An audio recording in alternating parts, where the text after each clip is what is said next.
الحمد لله. الحمد لله نحمده ونستعينه ونستغفره ونؤمن به ونتوكل عليه، ونعوذ بالله من شرور أنفسنا ومن سيئات أعمالنا. من يهد الله فلا مضل له ومن يضلله فلا هادي له، ونشهد أن لا إله إلا الله وحده لا شريك له،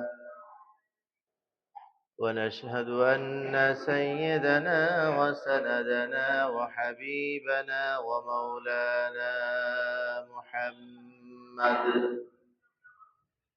الذي أرسله بالحق بشيرا ونذيرا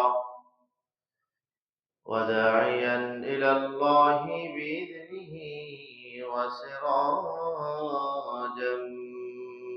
منيرا. أما بعد، فقد قال الله تعالى في كلامه المجيد وفرقانه الحميد: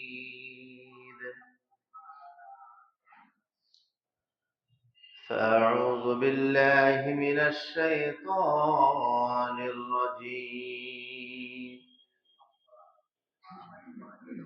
بسم الله الرحمن الرحيم.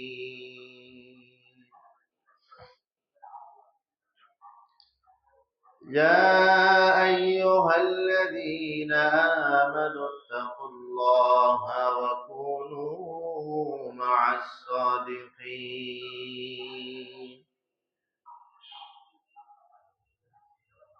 وقال تعالى: يا أيها الذين آمنوا كتب عليكم الصيام كما كتب على الذين من قبلكم لعلكم تتقون.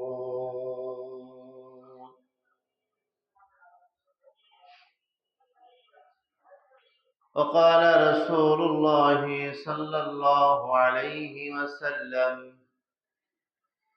من تشبه بقوم فهو منهم.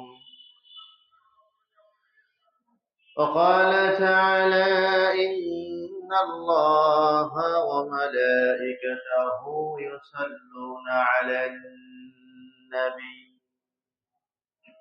يا أيها الذين آمنوا صلوا عليه وسلموا تسليما.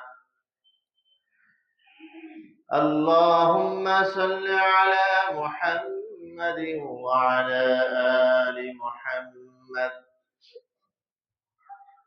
كما صليت على إبراهيم وعلى آل إبراهيم إنك حميد مجيد. اللهم بارك على محمد وعلى آل محمد كما باركت على إبراهيم وعلى آل إبراهيم إنك حميد مجيد.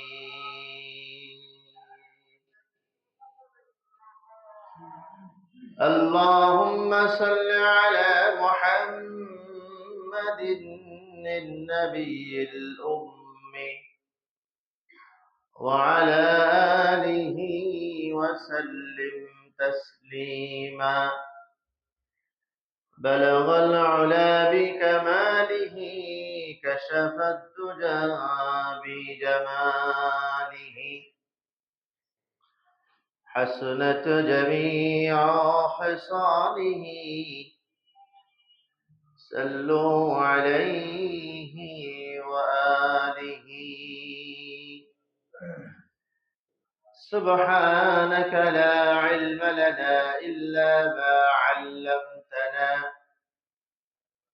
إنك أنت العليم الحكيم. جزى الله عنا محمدا ما هو أهله. الحمد لله আল্লাহ তাআলার দরবারে সর্বপ্রথম কালিমাতুশ শুকর ও সুজুদ আদায় করছি যে মহান রব্বুল ইজ্জত ওয়াল জালাল পবিত্র মাহে শাবানের তৃতীয় জুমায় দুনিয়ার সব কর্ম থেকে ফারিগ হয়ে দুনিয়ার সব ঝামেলা থেকে মুক্ত হয়ে আল্লাহ তাআলার সবচেয়ে নির্বাচিত সবচেয়ে পছন্দনীয় জায়গা মসজিদ আল্লাহ তাআলা আমাদেরকে মসজিদের মধ্যে হাজির করেছেন, এজন্য বলছি আলহামদুলিল্লাহ। সম্মানিত হাজিরিন, গত জুমা থেকে আজ জুমা পর্যন্ত লম্বা একটা হায়াত আল্লাহ তাআলা আমাদেরকে দিয়েছেন। আমাদের জানাশোনা অনেক মানুষ এক সপ্তাহের মধ্যে ইন্তেকাল হয়েছে, অনেক মানুষ অসুস্থ হয়ে পড়েছে। আল্লাহ তাআলা আমাদেরকে সুস্থ সবল আকল মস্তিষ্ক ঠিক রেখেছেন, এজন্য আল্লাহ তাআলার দরবারে আরো একবার বলছি আলহামদুলিল্লাহ।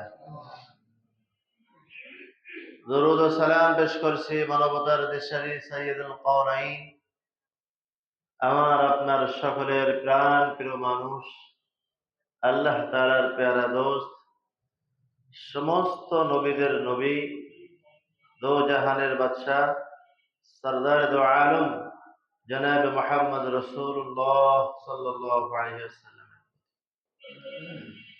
সম্মানিত হাজিরিন, যে মাস আমাদের সামনে চলছে, যে মাস আমরা অতিবাহিত করছি, এই মাসটা বড় দামি মাস, অনেক মর্যাদাপূর্ণ ফজিলতপূর্ণ একটি মাস, যে মাসে রাসূল আকরাম সাল্লাল্লাহু আলাইহি ওয়াসাল্লাম অধিক পরিমাণে রোজা রাখতেন, অধিক পরিমাণে নফল নামাজ পড়তেন, অধিক পরিমাণে দান সদকা করতেন।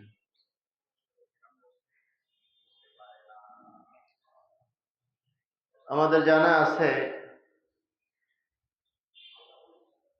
সাহাবী রাসূল আকরাম সাল্লাল্লাহু আলাইহি ওয়াসাল্লামকে প্রশ্ন করেছেন যে আপনি এই মাসের মধ্যে এত রোজা রাখেন কেন? তো পয়গম্বর আলাইহিস সালাম বলেন যে সামনে তো রমজান মাস আসতেছে, রমজান মাসের প্রস্তুতি যেন শাবান থেকে নিতে পারে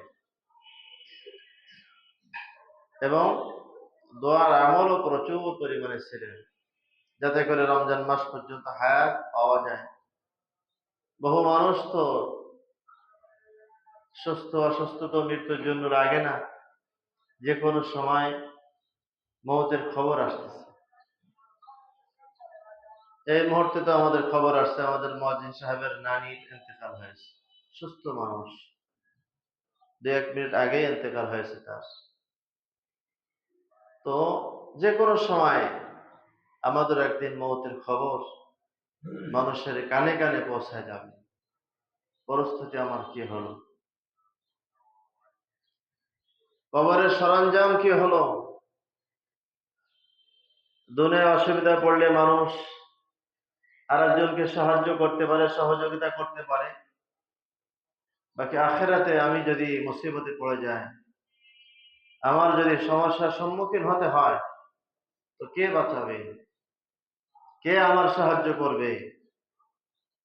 এজন্য একা একা আসছি, একা যাব একা, এই জন্য আখিরাতের পুঁজি, আখিরাতের সঞ্চয়, সরঞ্জাম দুনিয়া থেকে করে যাওয়া। এমন না হওয়া যে আমি সম্পদ রেখে যাচ্ছি, আমার সন্তানরা করবে না। আপনি মারা যান, আপনার সম্পদ নিয়ে অরেশদের মধ্যে মারামারি হবে। অনেক জায়গায় তো বাপের রেখে যাওয়া সম্পদ কেউ বেশি ভোগ করে, কেউ কম ভোগ করে। অনেকের ফাঁকি দিয়ে যার ক্ষমতা আছে, শক্তি আছে, টাকা আছে, সে জবরদস্তি করে খাচ্ছে। আমি তো সম্পদ ভালোভাবে রেখে গেলাম অরেশদের জন্য, কিন্তু তারা তো মারামারি করে বসছে।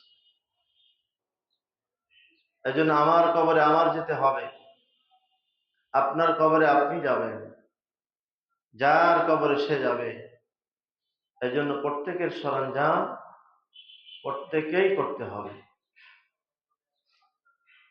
এই জন্য যদি দুনিয়ার মধ্যে ভালো মানুষের সঙ্গে আমার চলাফেরা হয়, ভালো মানুষের সঙ্গে যদি আমার ওঠা বসা হয়, তো অনেক সময় খারাপ মানুষও ভালো হয়ে যায়। আর ভালো মানুষ যদি খারাপের সঙ্গে মিশতে থাকে, তো ভালো মানুষ তখন ভালো মানুষ থাকে না, খারাপ হয়ে যায়। সোহবতে সালেহ তোরা সালেহ কুনাদ, সোহবতে তালেহ তোরা তালেহ কুনাদ। আরো সহজ ভাষা আমরা বুঝি, সৎ সঙ্গে স্বর্গবাস, অসৎ সঙ্গে সর্বনাশ।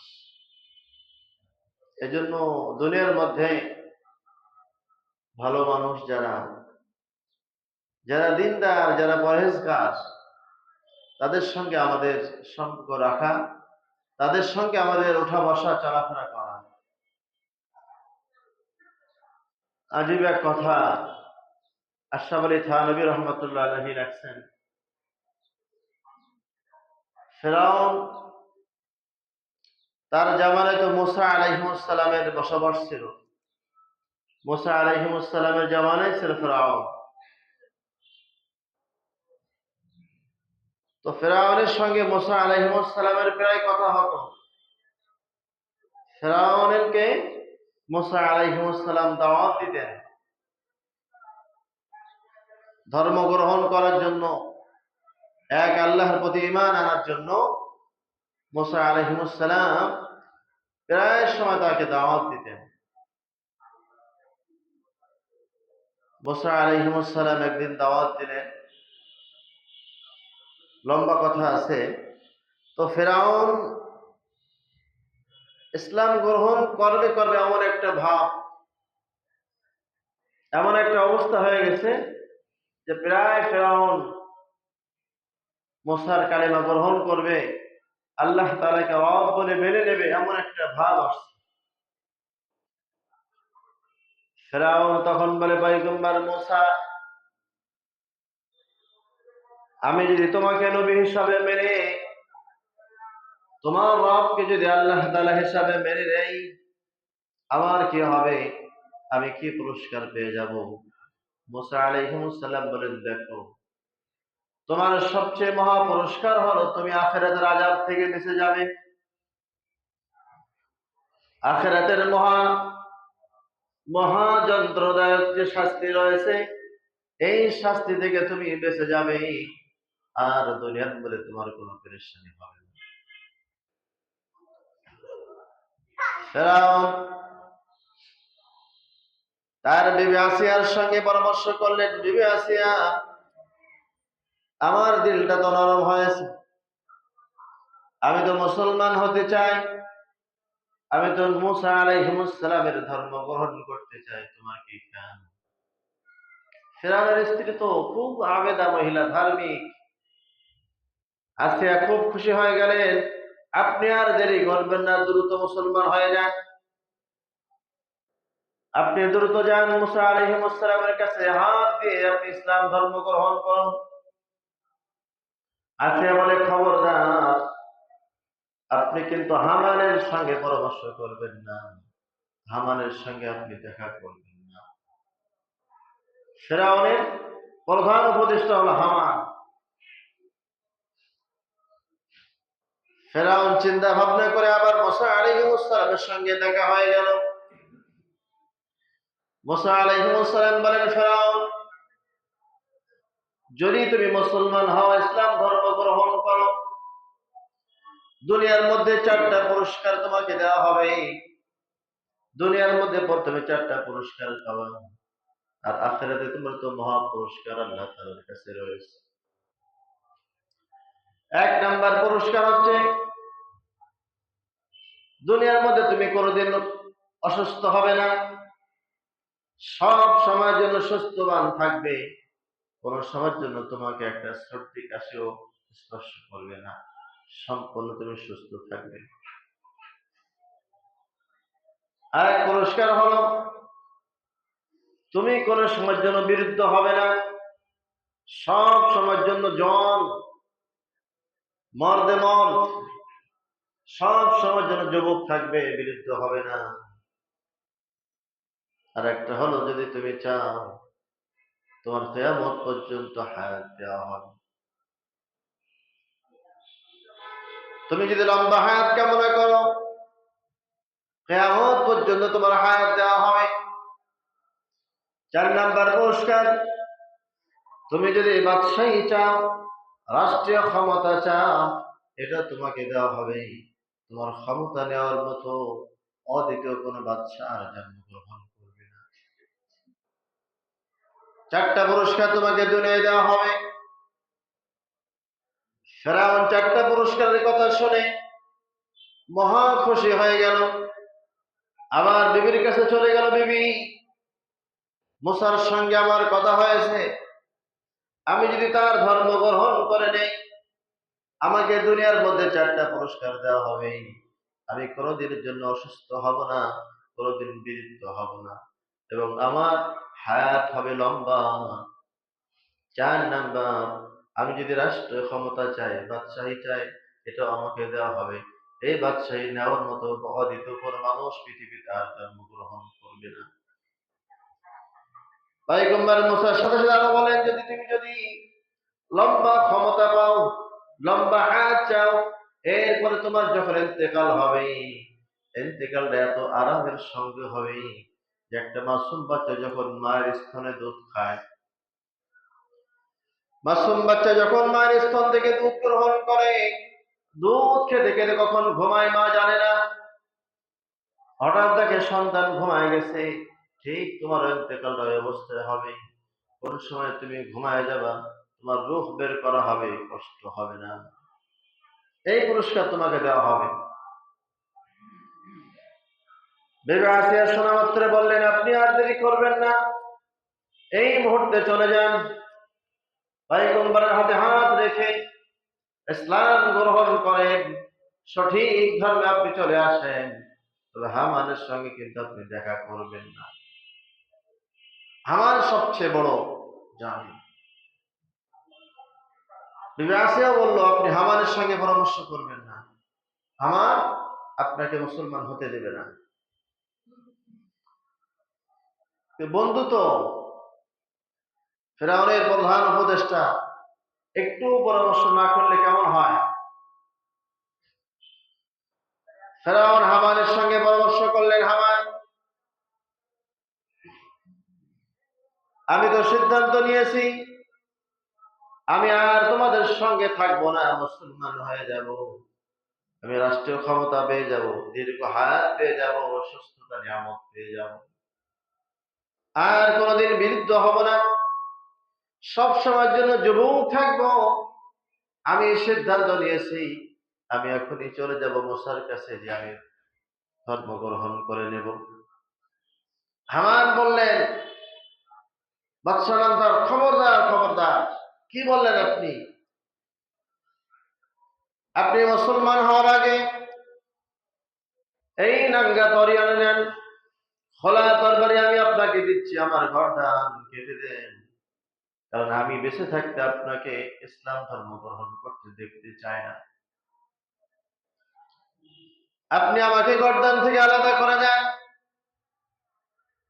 যদি আপনি ইসলাম ধর্ম গ্রহণ করেন, তাহলে আপনি আমাকে আগে মেরে ফেলেন, আমি জীবিত অবস্থায় আপনি ইসলাম ধর্ম গ্রহণ করবেন এটা আমি চাই না, কারণ আমরা সকলে মনে করি আপনি আমাদের প্রভু, আপনি আমাদের রব। আপনি আবার কোন রবের কাছে সিলিন্ডার হবেন? ফেরাউন কুপরামর্শ দিল,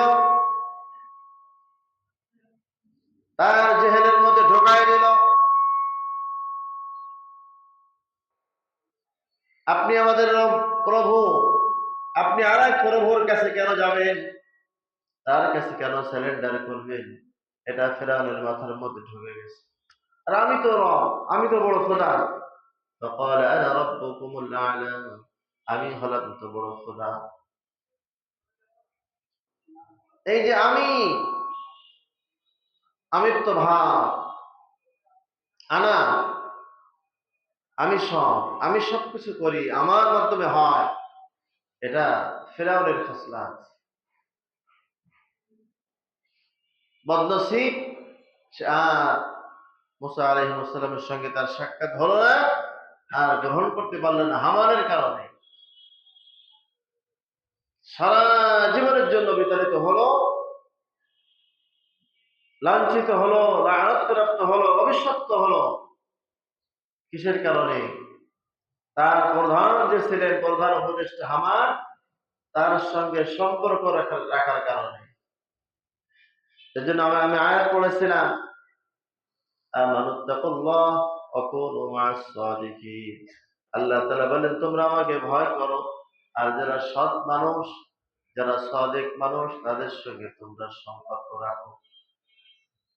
ফেরাউনের সম্পর্ক যদি হামানের সঙ্গে না হতেন, একজন ভালো মানুষের সঙ্গে তার চলাফেরা হতো, একজন ভালো উপদেষ্টা যদি তার হতো, তাহলে সে কিন্তু আজকে ফেরাউন হতো না, লানত হতো না, সে দিন গ্রহণ করতে পারতো। আল্লাহ তাআলা ফেরাউনের মাধ্যমে তাকে শেষ করে দিলেন। হামান তার কুপরামর্শ দিয়ে মাথার মধ্যে ঢোকাইছে, বাস, আর ইসলাম গ্রহণ করতে পারেনি। এজন্য দুনিয়ার মধ্যে আমরা চলাফেরা করছি। আমার বন্ধু যদি এমন মানুষ হয় যার মাধ্যমে আমি মসজিদ দেখতে পাই, আমার সম্পর্ক এমন মানুষের সঙ্গে হবে যার মাধ্যমে ৫ ওয়াক্ত নামাজ জামাতের সাথে পড়তে পারবো, আমার বন্ধু এমন একজন মানুষ হবে যার মাধ্যমে আমি ৩০টা রোজা রাখতে পারবো, আমার বন্ধু এমন একজন হবে যার মাধ্যমে ৩০টা তারাবি নামাজ পড়তে পারবো। এই জন্য মানুষ যখন ভালো মানুষের সঙ্গে মিশে, তখন সে মানুষটা ভালো হয়। আমরা অনেক সময় বলি, আরে সন্তান, ভালো মানুষের সঙ্গে মিশো, কোনো দোষ নাই, খারাপের সঙ্গে মিশবা না। অনেক সময় পিতামাতা এত পেরেশানি হয়, সন্তান যদি মক্করের সঙ্গে ঘরে, পিতামাতা সারাদিন পেরেশানি থাকে, কোথায় কি ঘটাবে, কোথায় কি করবে, কখন পুলিশের হাতে গ্রেফতার হয়, কোথায় মারামারি করে না করে, এমন একটা পেরেশানি ভাব চলে আসে। আর সন্তান যদি একজন ইমামের সঙ্গে, মুয়াজ্জিনের সঙ্গে চলাফেরা করে, আলেমের সঙ্গে চলাফেরা করে, নামাজের সঙ্গে চলাফেরা করে, তখন পিতা মাতার মনে শান্ত হয়, না আমার ছেলেটা ভালো মানুষের সঙ্গে ঘুরে। পয়গম্বর আলাইহিস সালাম বলেন, মান তাশাব্বাহা বিকওমিন ফাহুয়া মিনহুম, যার সঙ্গে যার মহব্বত হবে, চলাফেরা হবে, তার সঙ্গে হাসর হবে কিয়ামতের মাঠে। এজন্য আমার হায়াতের মধ্যে যেন খারাপ মানুষের সঙ্গে আমাদের সম্পর্ক না হয়। যারা দিনদার, যারা পরহেজগার, যারা আল্লাহ ওয়ালা, তাদের সঙ্গে আমাদের সম্পর্ক হবে। মানুষ ভালো হওয়ার জন্য, দিনদার পরহেজগার হওয়ার জন্য আল্লাহ তাআলা সামনে মাহে রমজান দান করছে, যাতে করে মুত্তাকি হতে পারে। আল্লাহ তাআলা বলেন, ইয়া আইয়ুহাল্লাযীনা আমানু কুতিবা আলাইকুমুস সিয়াম কামা কুতিবা আলাল্লাযীনা মিন ক্বাবলিকুম লাআল্লাকুম তাত্তাকুন। হে ঈমানদারগণ, তোমাদের উপরে মাহে রমজানের রোজাকে ফরজ করা হয়েছে, যেমন ফরজ করা হয়েছিল তোমাদের পূর্বে যারা ছিল। আমাদের পূর্বে যারা ছিল তাদের উপরে মাহে রমজানের এরকম ভাবে লাগাতার ভাবে না, তবে রোজা ফরজ ছিল। মাহে রমজানের রোজা ফরজ হওয়ার আগে 10 মুহররমের রোজা ফরজ ছিল। যখনই মাহে রমজানের রোজা ফরজ হয়ে গেল, সাথে সাথে আল্লাহ তাআলা মাহে রমজান মাহে মুহররমের রোজাকে ঐচ্ছিক বানিয়ে দিলেন। রাখলে রাখবা, না রাখলে না রাখবা। তবে রাখলে তখন কিন্তু একটা রাখা যাবে না, দুইটা রাখতে হবে। এই জন্য আল্লাহ তাআলা মানুষকে পরিবর্তন করার জন্য, মানুষকে সংশোধন করার জন্য কিছু কিছু সময় দিয়েছেন। কিছু কিছু মাস আমাদের সামনে আসে, যে মানুষের মধ্যে মানুষ আমল করলে পরিবর্তন হবে, চেঞ্জ হবে। সে মাস আমাদের সামনে আসতেছে, পবিত্র মাহে রমাদান। এত ফজিলাত, এত ফজিলাত, অন্য মাসে এ ফজিলত পাওয়া যায় না।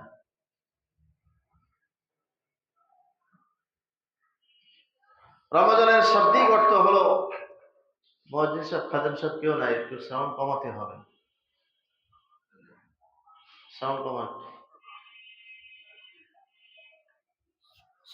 সিয়ামের শাব্দিক অর্থ হলো বিরত থাকা। শাব্দিক অর্থ হলো বিরত থাকা।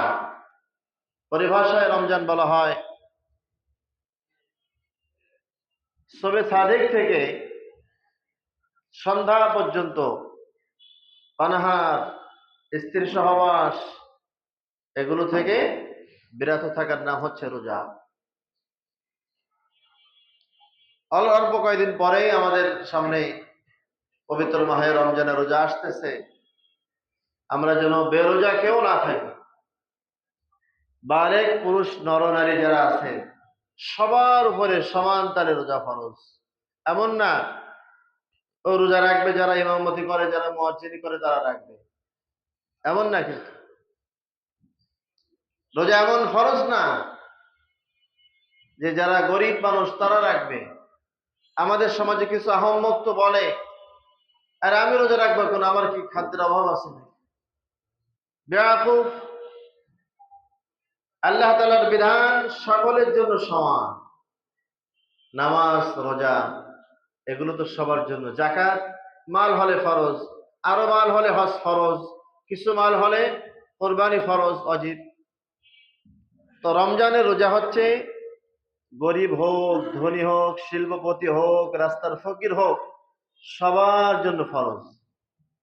বালেগ পুরুষ, সাধারণত বালেগ আমাদের এশিয়া মহাদেশে বলা হয় 12 বছরের পরে বালেগ হয়। খাদ্যের কারণে আগে পরে হয়ে যায়। এই জন্য আমাদের ফ্যামিলিতে যারা 12 বছর বয়স থাকবে, কেউ যেন বেরোজা না থাকে, সবাই যেন রোজা রাখে।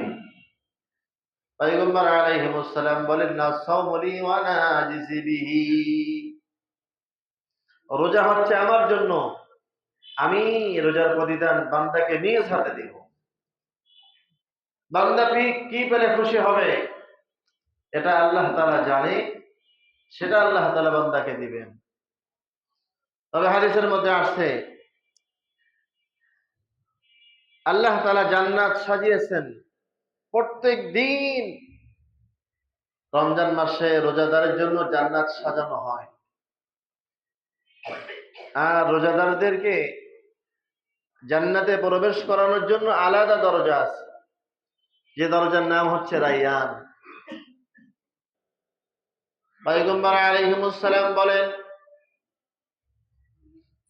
রমজান মাসে আমার বান্দা, আমার উম্মত সারাদিন না খেয়ে থাকবে, সারাদিন না খেয়ে খোদায় সে রোজা ভাঙবে না, রোজা রেখে যাবে। পয়গম্বর বলেন, যেহেতু আমার উম্মত সারাদিন রোজা রেখে আল্লাহ হুকুম পালন করছে, রোজা রেখে তার বড় কষ্ট হয়েছে, চাইলে পানি আমরা খেতে পারি, পানি আমাদের সামনে থাকে, খাদ্য খাবার আমাদের সামনে থাকে, কিন্তু আমার হুকুমকে বড় মনে করে আমার বান্দা খাই নাই, আমার দোস্তর উম্মত সুন্দর করে রোজা রাখছে। আল্লাহ তাআলা ফেরেশতাদের মাধ্যমে ঘোষণা করবেন, ও ফেরেশতারা, আমার দোস্তর উম্মতকে খোঁজো যারা রোজাদার ছিল। রোজাদারকে এমন একটা দরজা দিয়ে প্রবেশ করাবা, যেই দরজা দিয়ে প্রবেশ করলে আর কোনোদিন পানির পিপাসা লাগবে না। রাইয়ান নামক দরজা দিয়ে আমার রোজাদারকে তুমি প্রবেশ করাও। এই জন্য যারা সমাজের মধ্যে রোজা রাখবে, নারী হোক আর পুরুষ হোক, আল্লাহ তাআলা তাদেরকে বিশেষ মর্যাদা দিয়ে, বিশেষ এক দরজা দিয়ে এই জান্নাতের মধ্যে প্রবেশ করাবেন। এটা আমার সম্মানের জন্য, আপনার সম্মানের জন্য আপনি রোজা রাখছেন। পয়গম্বর আলাইহিস সালাম রমজানের প্রস্তুতির জন্য বিশেষ কিছু আমলের কথা বলেছেন। রমজানের প্রস্তুতি আমার কেমন হতে হবে? এক নম্বর হলো শাবান মাসের মধ্যে তওবা করে নেওয়া। আমি রমজানের জন্য প্রস্তুতি নিচ্ছি তওবার মাধ্যমে। 2 নাম্বার, কোরআন শোনার আলোকে রমজান মাস নিয়ে চর্চা করা। 3 নাম্বার, ক্ষমা এবং সওয়াব, ক্ষমা পাওয়ার জন্য আশা রাখা, সওয়াব পাওয়ার জন্য আশা রাখা। 4 নাম্বার, যদি আমার জিম্মায় কাজা রোজা থাকে, শাবান মাসের মধ্যে কাজা রোজা আদায় করা। 5 নাম্বার, শিরিক থেকে মুক্ত থাকা। আমি শিরিকের মধ্যে লিপ্ত হব না, মুশরিকের খাতায় আমার নাম লেখাবো না। রমজানের মাসলা মাসাইল গুলো জেনে নেওয়া। 7 নাম্বার, বিগত রমজানে যদি কোনো রোজা কাজা হয়, সে রোজার কাজাগুলো আগে আদায় করে নেব। 8 নম্বর, মহল্লায় মহল্লায়, বৈঠকে বৈঠকে রমজানের আলোচনা করা, যাতে রমজান যেন সহজ হয়। এখন তো নির্বাচনের হাওয়া চলতেছে, বসলেই নির্বাচনী আলোচনা, অমুক দল তমুক দল। তো এই রমজান যেখানে আমরা বসবো, রমজানের আলোচনা করব, রমজানের 24 ঘন্টার একটা রুটিন করে নেব। এভাবে নিয়ে আমাদের মোটামুটি রমজান মাস কি করতে হবে। পয়গম্বর আলাইহিস সালাম রমজান মাসের মধ্যে তো 1/70, অন্য মাসে করলে 1, রমজান মাসে করলে কয়েক গুণ বাড়িয়ে দেন। 70 পর্যন্ত বলা হয়েছে একটা অধিক পরিমাণ বলার জন্য। আসলে আল্লাহ তাআলার মাসিয়াত, আল্লাহ তাআলা চাইলে অনেক পরিমাণে দিবে। কত ফজিলত দেখেন। পয়গম্বর আলাইহিস সালাম বলেন, একজন রোজা রেখে, সারাদিন রোজা রেখে যে সওয়াব হলো, একজন সামান্য ইফতার করাবে, একটা খেজুর, 1 পেয়ালা দুধ অথবা 1 পেয়ালা পানি দিয়ে, শরবত দিয়ে যদি কেউ কাউকে ইফতার করায়, পয়গম্বর আলাইহিস সালাম বলেন, বেচারা সারাদিন রোজা রেখে যে নেকি হয়েছে, ইফতার করানোর জন্য সমপরিমাণ সওয়াব পেয়ে যাবে। আর যদি কেউ পেট ভরে কাউকে খাওয়াতে পারে, কোন রোজাদারকে পেট ভরে সন্ধ্যাবেলা ইফতারি সহ পেট ভরে যদি কেউ খানা খাওয়ায়, তো পয়গম্বর আলাইহিস সালাম বলেন যে তাকে আল্লাহ তাআলা এমন খানা খাওয়াবে, এমন পেয়ালা পান করাবে, যে তার আর কোনোদিন পানি পিপাসা লাগবে না, তার আর কোনোদিন ক্ষুধারও নিবারণ হবে না, ক্ষুধাও লাগবে না। এই জন্য আমাদের সামনে পবিত্র মাহে রমজান আসতেছে, বড় নেকি অর্জন করার জন্য আমাদের প্রস্তুতি নিতে হবে। আমাদের এখানে অনেক সুন্দর ব্যবস্থা ইফতারের জন্য, রোজাদার আমাদের এখানে চলে আসে, আমরা আপ্যায়নের সাথে, খুবই সম্মানের সাথে ইফতারের ব্যবস্থা এখানে হয়। আমি তো 4 বছর 3 বছর হয়ে গেছে, এর রমজান আসলে 4 বছর দেখবো, আল্লাহ তাআলা যদি হায়াত দেন। এই জন্য সুন্দর ব্যবস্থাপনা, এখানে কোনো আওয়াজ নাই, সুশৃঙ্খল ভাবে প্রত্যেক বছর উদযাপিত হচ্ছে, পালন হচ্ছে, আমল হচ্ছে। এটা আমরা ইনশাআল্লাহ ধরে রাখবো। রাজি আছি না সবাই? সকলেই কম বেশি আমরা ইফতারের মধ্যে শরীক হওয়ার চেষ্টা করব। ইফতারি অনেক উঁচা এক আমল, অনেক উঁচা আমল। সাহাবাদের মধ্যে খুব পরিমাণে আমল ছিলেন, একজন বসলে আর একজনকে ইফতার করাতেন। যারা মক্কা মদিনায় গেছেন দেখেছেন, প্রত্যেক দিন সন্ধ্যার সময় কিন্তু ইফতারের ব্যবস্থা করা হয়। প্রত্যেক দিন সন্ধ্যায় ইফতারের দস্তরখানা দেওয়া হয়, রমজান ছাড়া। আর রমজানে অধিক পরিমাণে দেয়, যে সেহরির সময় মনে হয় খানা লাগে না, এমন একটা ভাব। এই জন্য আমাদের এখানেও আমাদের কমিটি পরিষদ যারা আছেন, পরিচালনা পরিষদ সুন্দর ব্যবস্থা রাখছে। সকলেই ইফতারের মধ্যে শরীক হওয়ার মতো ব্যবস্থা। এমন না যে একজনের সব করতেছে, আমি সারা মাস ইফতার করাবো, এমন না। সকলেই অংশগ্রহণ করতে পারে এমন সুযোগ রাখছে। আলহামদুলিল্লাহ, নাম বলবো না, অনেকে আছে মাস ধরে মুড়ি দেয়, ছোলা দেয়, খেজুর দেয়, রুয়াবজা দিয়ে দেয়। আমি নাম বলতেছি না, আল্লাহ তাআলা কবুল করেন। তার পরিবারের সকলকে আল্লাহ তাআলা মাফ করে দেন। এবং আমরাও সকলেই অংশগ্রহণ করেছিলাম যেভাবে এবছর ইনশাআল্লাহ সকলেই স্বতঃস্ফূর্ত ভাবে আনন্দের সাথে আমরাও ইফতারের মধ্যে সকলে শরীক হব ইনশাআল্লাহ। রাজি আছেন? হ্যাঁ, অমুক দিন তমুক দিন না, আমি যে কোনো দিন করব, সব দিন তো আল্লাহ তাআলা। আমি যে কোনো দিন আমি রোজাদারকে ইফতার করাবো, এই নিয়ত হওয়া যে আমি একা ইফতার করব না, আমার সঙ্গে আর একজন যেন রোজাদার প্রত্যেকদিন ইফতার করে। আমি একজন সেহরির ব্যবস্থা করে দেব, একজন রোজা রাখনেওয়ালা গরিব মানুষ, তার সেহরির ব্যবস্থা আমি এক সপ্তাহের জন্য করে দিলাম। আমি এক মাসের ইফতারি যা লাগে আমি দিয়ে দেব। আমি একজন আলেমের পরিবারের মধ্যে তারাও রোজা থাকে, তাদের পরিবারের সেহরির ব্যবস্থা আমি করে দেব। কারণ রমজান মাস আমি পেয়ে গেছি, আজই বড় এক মাস পেয়ে গেছি। যদি আমি না বাঁচতাম কি করতাম? বা আমার পরিবারের আমার মা বেঁচে নাই, বেঁচে থাকলে তো আমার মায়ের জন্য আমার খাদ্যের ব্যবস্থা করা লাগতো। যে মা চলে গেছে, আমি মায়ের নামে একজন রোজাদারকে প্রত্যেক দিন ইফতার করাবো। এভাবে আমরা প্রত্যেকেই প্রস্তুতি নিয়ে আমরা ইনশাল্লাহ সকলেই ইফতারি করার জন্য ইনশাল্লাহ চেষ্টা করব। আমাদের এখানে ইফতারের জন্য ব্যবস্থা রাখা হয়েছে।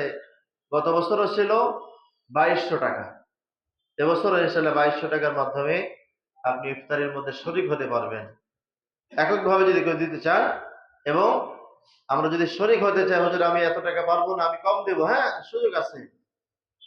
যারা আমাদের দায়িত্বশীল আছেন তাদের সঙ্গে আপনি পরামর্শ করে, আমাদের মুয়াজ্জিন সাহেব থাকেন সবসময়, ওনার মাধ্যমে আপনি লেখায় দিয়ে দেবেন। এবং রমজানের জন্য আমাদের সুন্দর একটা দান বক্স করা হয় শুধু রমজানের জন্য, ওখানে আপনি শরীক হবেন। আমি দেখেছি ওখানে অনেক আমরা শরীক হয়ে থাকি, ব্যাচেলাররা থাকে, নওজওয়ানরা থাকে। এই জন্য আমরা ইনশাল্লাহ রমজান যেহেতু আসতেছে, আর একটা জমা আমরা পেয়ে যাব। এই জন্য আমরা এক সপ্তাহের মধ্যে যদি আমাদের সব বুক হয়ে যায় ইফতারের জন্য, তো আলহামদুলিল্লাহ। না হলে আমার কথা হলো সব পরিবার যেন ইফতারের মধ্যে শরীক হয়। আওয়াজ বাহিরে যাচ্ছে, আমাদের অনেক মা বোনরা ইনশাআল্লাহ শরীক হবে আশা রাখি। আল্লাহ তাআলা আমাদের সকলকে পবিত্র মাহে রমজানের হক অনুযায়ী রোজা রাখা এবং তারাবি নামাজ পড়া। পয়গম্বর আলাইহিস সালাম বলেন, এক মিনিট বেশি লাগলো সময়। রাসূল আকরাম সাল্লাল্লাহু আলাইহি ওয়াসাল্লাম বলেন, যারা সারাদিন রোজা রাখবে, সন্ধ্যার পরে লাইলাত তারাবি নামাজ পড়বে, তাদের সব কত? পয়গম্বর আলাইহিস সালাম বলেন, যারা ঈমানান ওয়া ইহতিসাবান গুফিরা লাহু মা তাকদ্দামা মিন যামবিহি, যারা ঈমানের সঙ্গে সওয়াবের আশায় তারাবি নামাজ পড়বে 20 রাকাত, তাদের প্রত্যেক রাকাতে 1.5 লক্ষ করে নেকি হবে। প্রত্যেক রাতে কত নেকি? 1.5 লক্ষ নেকি। যাইতাই ব্যাপার, 20 রাকাতে কতগুলো নেকি হয়ে যাচ্ছে। এই জন্য 20 রাকাত নামাজই সুন্নাতে মুআক্কাদা। 8 রাকাত না, 6 রাকাত না, আমরা তো চোর পড়ে চলে যায় না।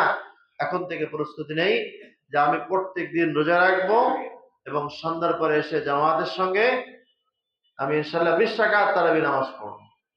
এবং নামাজের মধ্যে আমাদের সুন্দর কোরআন শরীফ পড়ার ব্যবস্থা আছে, খতমে তারাবি। অন্য মাসে এক খতম পড়লে তো এক খতমের সওয়াব, আর রমজান মাসে তারাবির মাধ্যমে পড়লে সর্বনিম্ন 70 খতম। এর উপরে আল্লাহ তাআলার মাসিয়াত আল্লাহ তাআলা আরো বাড়িয়ে দেবেন। এজন্য আমরা ইনশাআল্লাহ খতম থেকে বঞ্চিত হব না। সকলেই রোজা রেখে 20 রাকাত তারাবি নামাজ ইনশাআল্লাহ সময় মতো আদায় করবো। আল্লাহ তাআলা আমাদের তৌফিক দান করেন। যারা সুন্নাত পড়তে পারেন সুন্নাত পড়েন।